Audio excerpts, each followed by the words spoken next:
TV7 Israel News is made possible thanks to your generous donations. Shalom and good evening. This is TV7 Israel News, broadcast to you from Jerusalem. And in today's top stories, the Iranian-proxy Hezbollah warns the Lebanese government not to take any small step that may hint to normalization with Israel.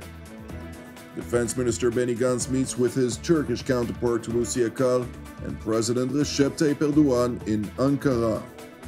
Amid successive defeats by Palestinian terror groups in the West Bank, Fatah's Al-Aqsa Brigades proclaims jihad against Israel. Israel has an internationally recognized maritime border with its northern neighbor Lebanon, after Prime Minister Yair Lapid signed the U.S.-mediated delineation agreement yesterday, confirming Israel's approval. An Israeli delegation traveled to the UNIFIL base situated near the southern Lebanese city of Nakura, where it met with the American and Lebanese delegations to officially deposit the signed documents to both the U.S. mediator Amos Hochstein and the United Nations, respectively.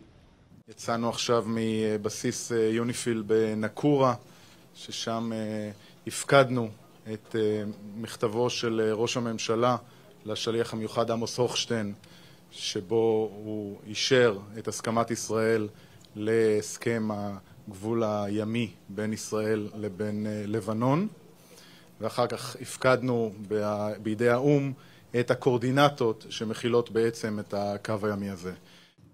The Israeli Energy Ministry Director General Lior Shilat, who headed the Israeli delegation, went on to highlight the perceived significance of the deal, voicing hope that it would contribute to quiet, peace, and prosperity. Today is a significant day. By signing this agreement, we delimit our maritime boundary, announce the end of the maritime dispute, and agree on a way forward of developing the cross-border prospect. This agreement constitutes an equitable and permanent solution to the maritime dispute between Israel and Lebanon. As such, it serves the interest of both countries and allows Israel to protect its citizens and its economic assets. Not only will this contribute to the security and economy of both Israel and Lebanon, we believe it will help provide strategic stability and prosperity to our region. We appreciate the Lebanese effort to reach an agreement and wish the people of Israel and the people of Lebanon years of quiet, peace, and prosperity. With God helps, Be'ezrat Hashem, Inshallah. Ambassador Aliza Bin-Nun, who heads the political and strategic division at the Israeli Foreign Ministry, for her part, highlighted Jerusalem's perceived added value of the newly adopted demarcation agreement. The agreement that has been signed today between Israel and Lebanon constitutes official recognition by an enemy state of Israel's sovereign border. The strategic impact of this is strengthening of Israel's position in the region and beyond. Ambassador Bin-Nun further highlighted Israel's aspiration to see Lebanon free from foreign influencers, including, most notably, the Islamic Republic of Iran via its Lebanese proxy Hezbollah. Israel is interested in seeing Lebanon as a free, stable, and prosperous neighbor that does not serve the will of Hezbollah and Iran. In light of this, the establishment of a Lebanese gas rig will hopefully contribute to regional stability, to serve as an energetic lifeline for Lebanon, and to reduce economic dependence on foreign actors.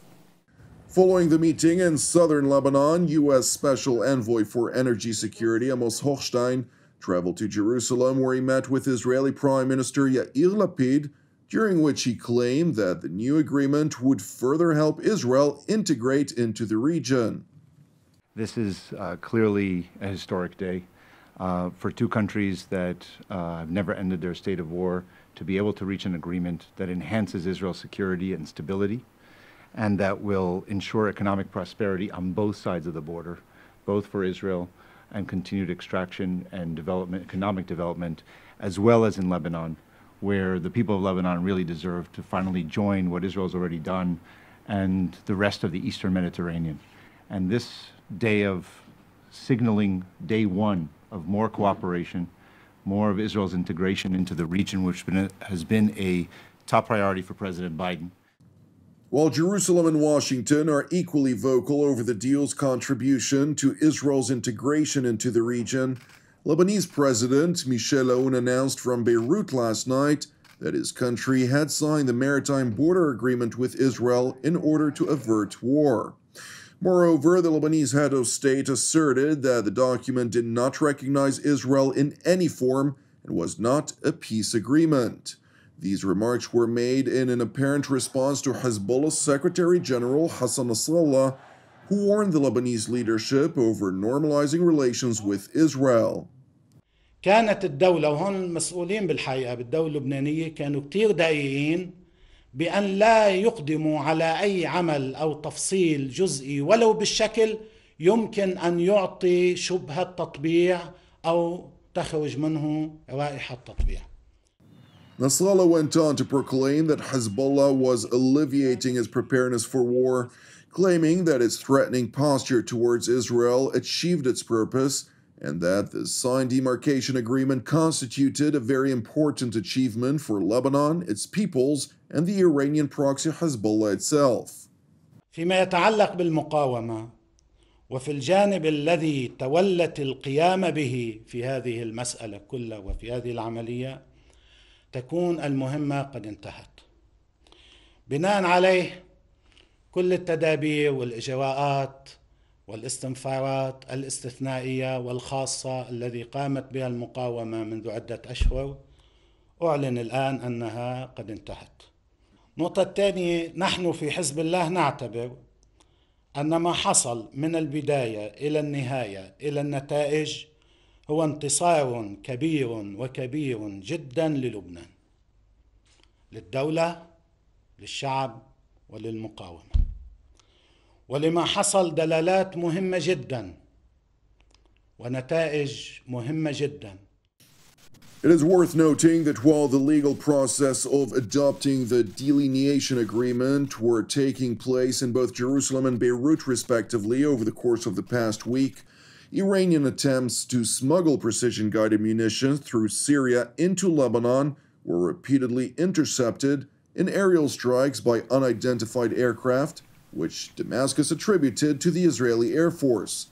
And while Iranian elements remain unwavering in their mission to arm Hezbollah with additional precision-guided munitions, a senior Israeli military source highlighted to TV7 that Jerusalem's red lines remain unchanged and that the so-called campaign between the wars persists unhindered.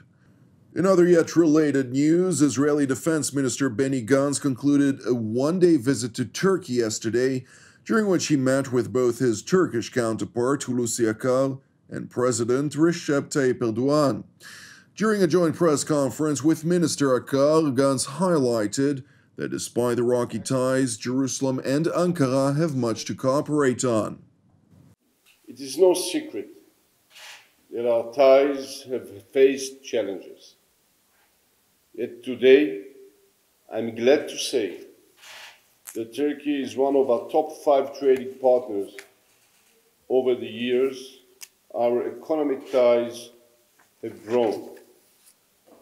On the diplomatic front, the return of our ambassadors has set the stage for us today, and in fact, my visit to Ankara is the 3rd one by an Israeli leader in the less than a year. The gates have opened and there is great potential for cooperation in trade, tourism, industry, and more. In parallel to civic cooperation, Minister Gantz also amplified the need to bolster cooperation on regional issues, while stressing also Israel's unwavering ties with Cyprus, Greece, and the Gulf Arab states.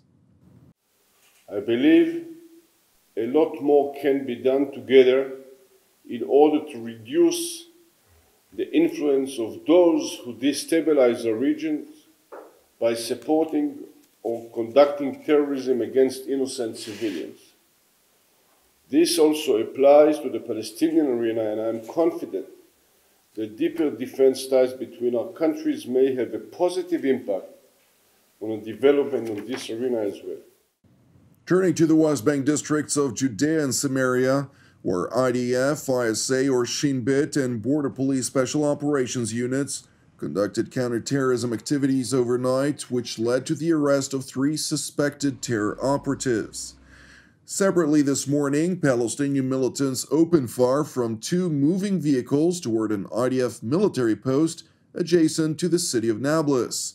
An IDF force conducting routine activity in the area identified the vehicles and opened fire toward the assailants.